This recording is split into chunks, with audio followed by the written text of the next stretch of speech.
You're watching a Highwire Media podcast. Hello, Flash fans, and welcome back to the Cinema Gold Show and our rewatch that we have called the Central City Rewatch. If you haven't caught our last two reviews of the past two episodes 1 and 2, you can check them out today. Link is in the description. And of course, this week we are on episode 3, Things You Can't Outrun. Before we do that, give me your thoughts on The Flash as a whole.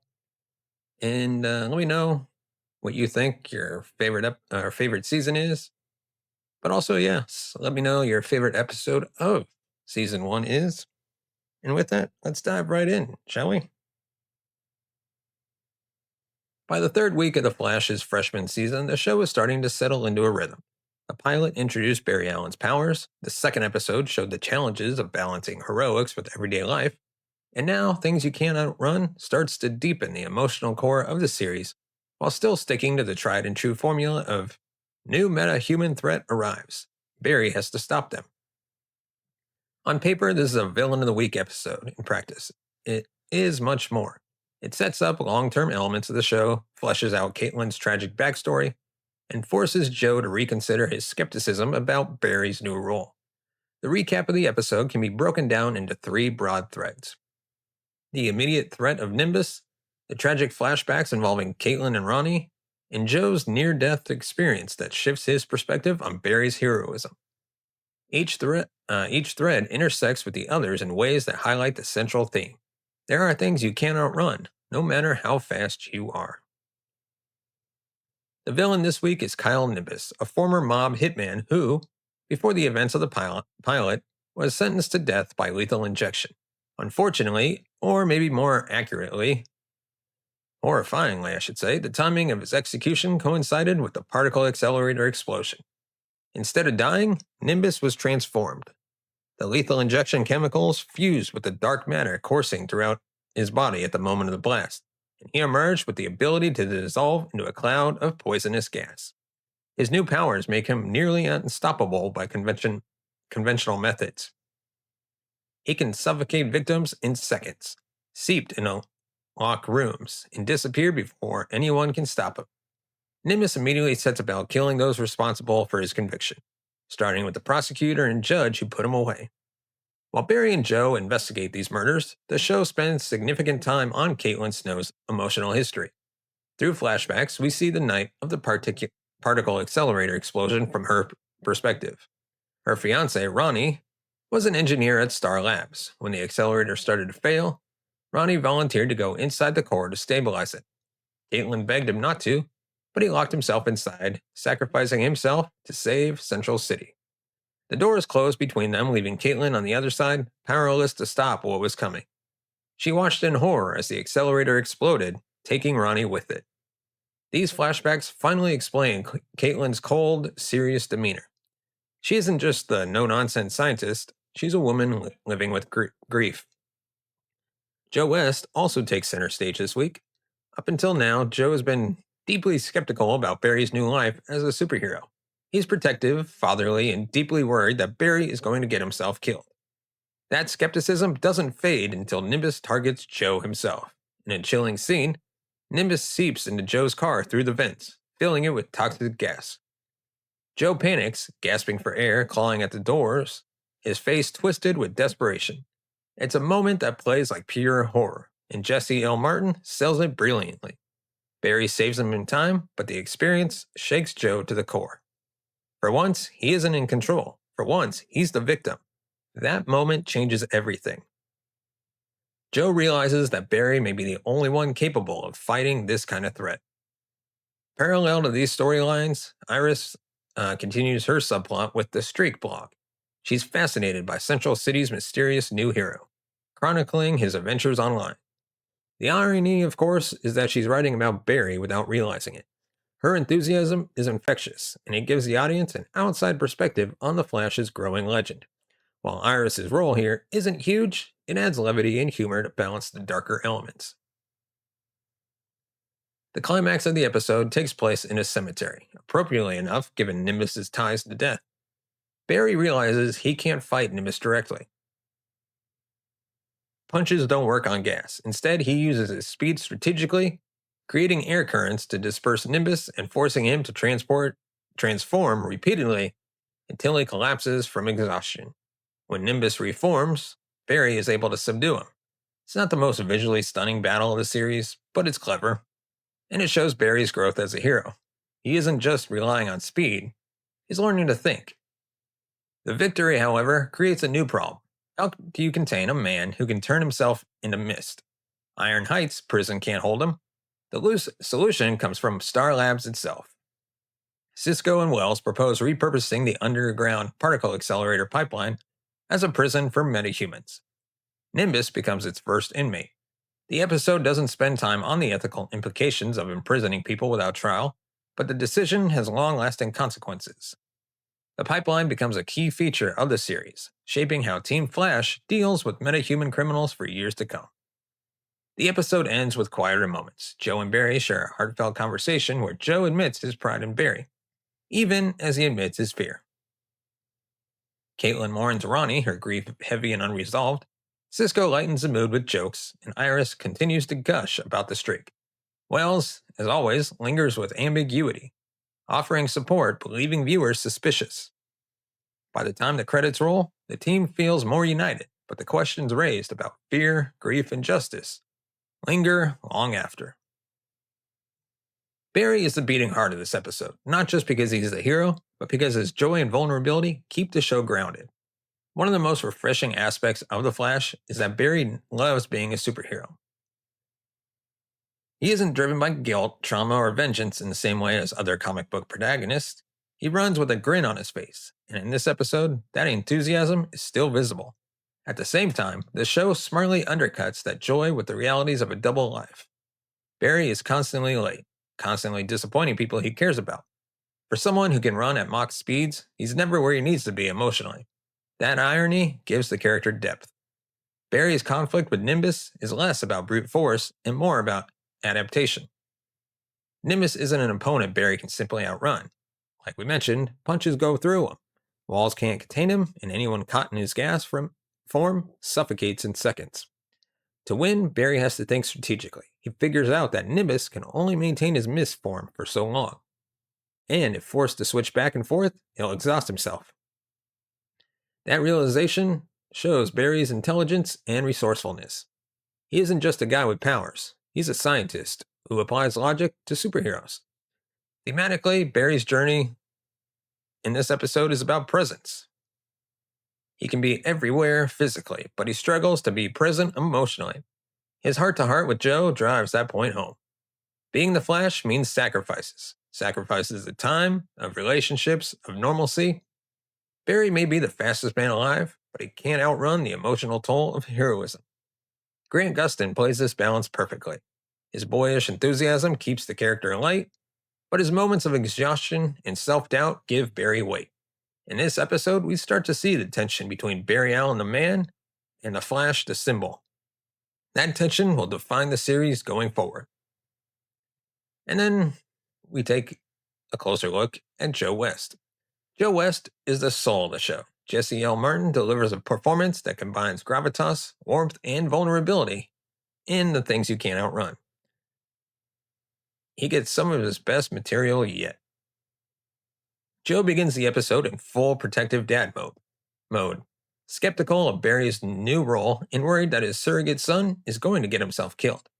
His instinct is to shield Barry and Iris from danger, but as the episode shows, the world has changed in ways Joe can't control. Nimbus's attack on Joe is the most powerful moment of the episode. Watching him suffocate in his car, powerless and panicked, is raw and terrifying. For once, Joe isn't the protector. He isn't the cop with the answers. He's a man gasping for air, completely at the mercy of forces he doesn't understand. That experience fundamentally changes him.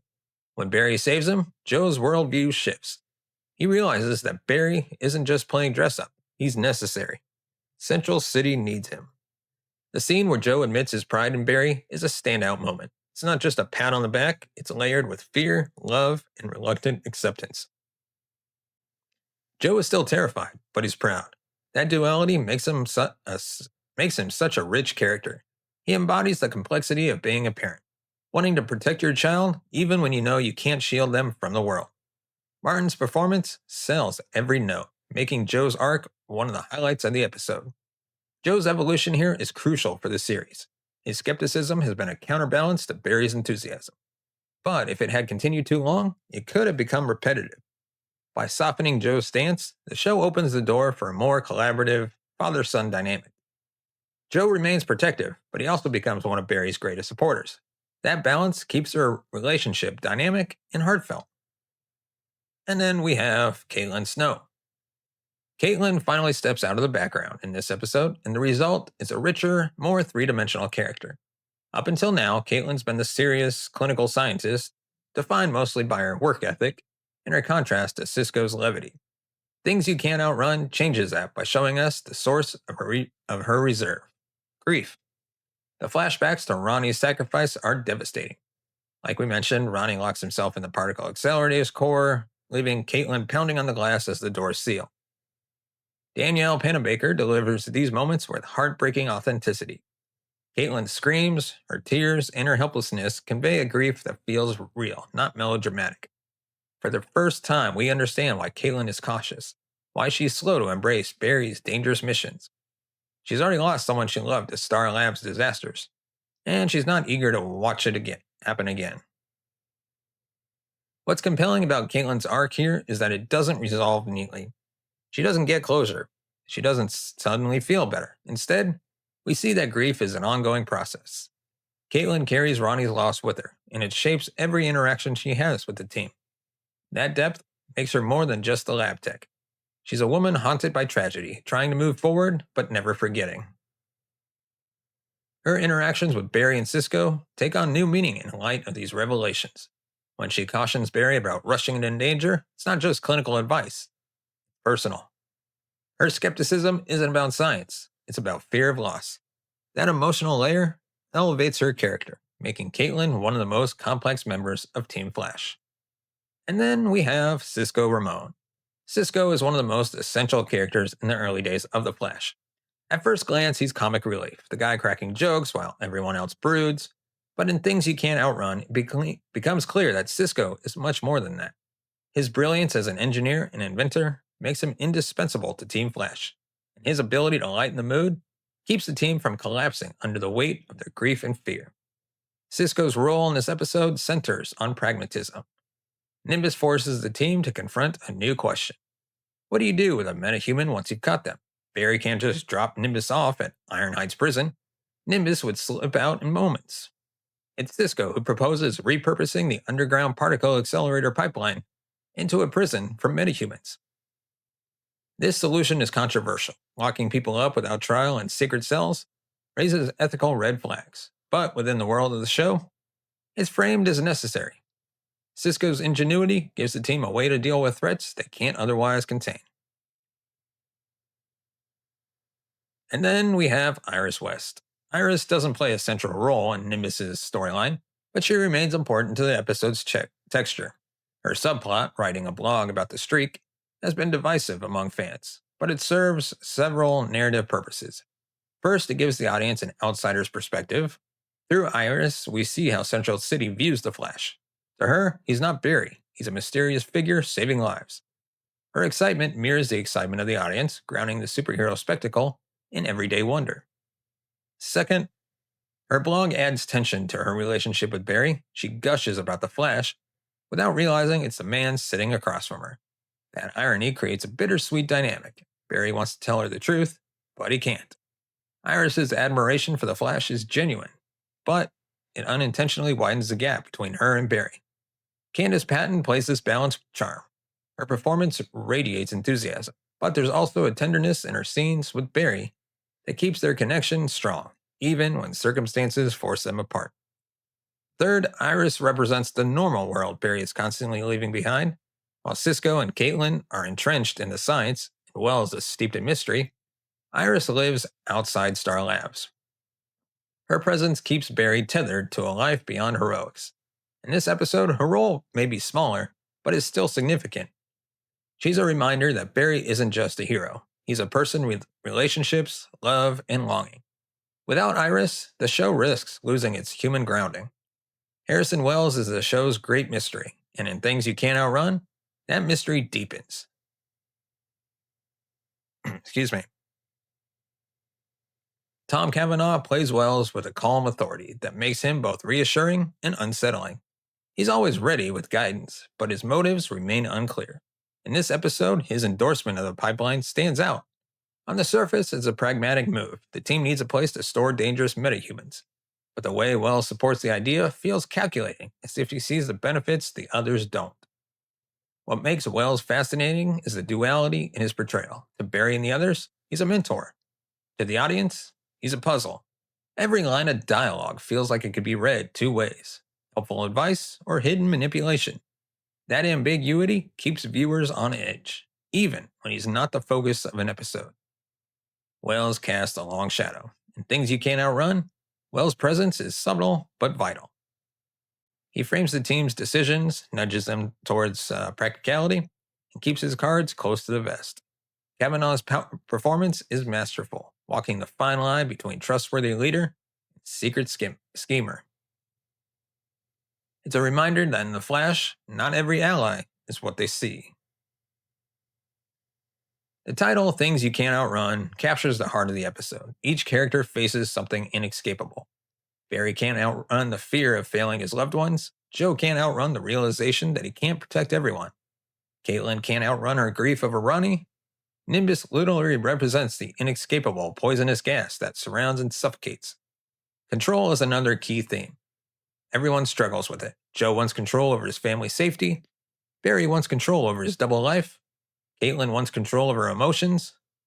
Nimbus represents the chaos that comes when the control is lost.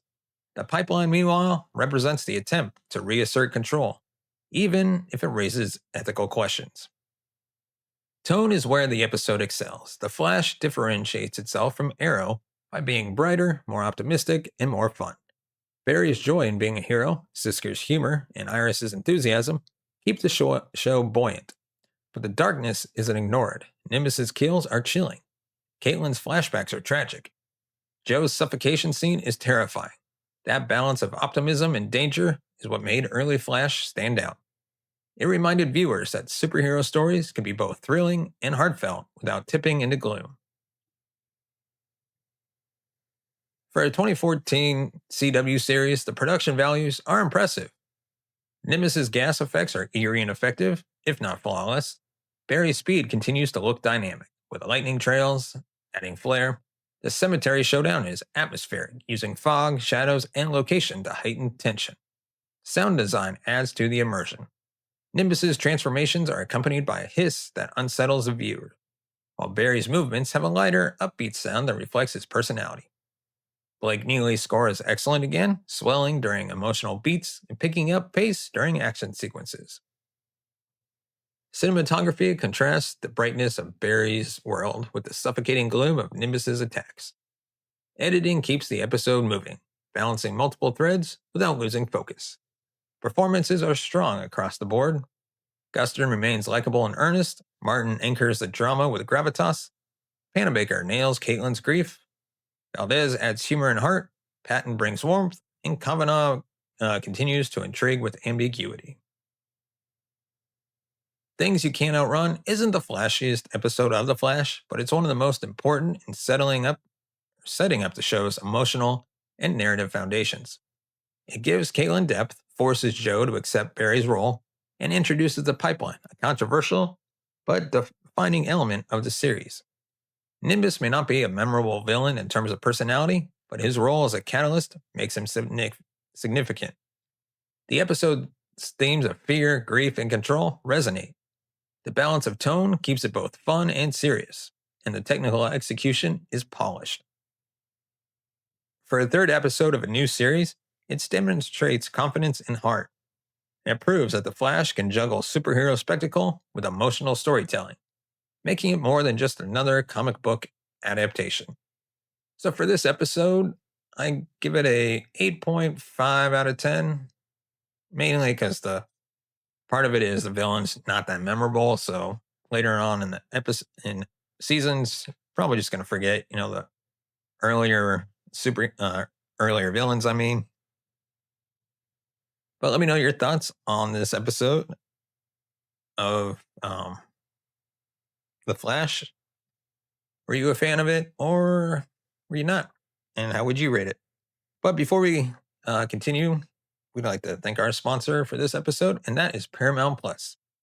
This episode is brought to you by Paramount Plus, your ultimate streaming destination for hit originals, blockbuster movies, live sports, and so much more. And right now, there's an exclusive limited time deal that you don't want to miss. Annual plans start at just $30 for your first year. That's an entire year of streaming for less than the price of a single night at the movies. But here's the catch. This deal ends September 18th, 2025. And once it's gone, it's gone. So whether you're diving into shows like Halo, Mayor of Kingstown, or catching live NFL on CBS, now is the time to join. Use the link in the description today to lock in this amazing offer. $30 for your first year. But the deal ends September 18th. So you have exactly 1 week to sign up today. And with that, give us a thumbs up if you like our video. Hit that subscribe button down below. Hit the bell notification button to be notified of future videos. And if you want to support the channel, you can buy us a coffee at buymeacoffee.com/cinemagol. What's that? Where does your money go? Thank you for asking. So every single dollar you give goes right back into this channel, helps us upgrade our equipment, bring in new hosts, be able to pay them, because I feel like I want to be able to bring in guest hosts, possibly if they host maybe a number of episodes, to be able to pay them on a routine basis. And also helps us fund travel to other entertainment locations. Hopefully one day doing an episode from CinemaCon or Comic-Con or other cons across the country. And your support can help make that happen. So with that, don't forget you can find us on all major podcast platforms, whether it's Good Pods, Amazon, Spotify, anywhere you get your podcast from, you can find us. And with that, thank you so much for watching and listening. We'll see you next time.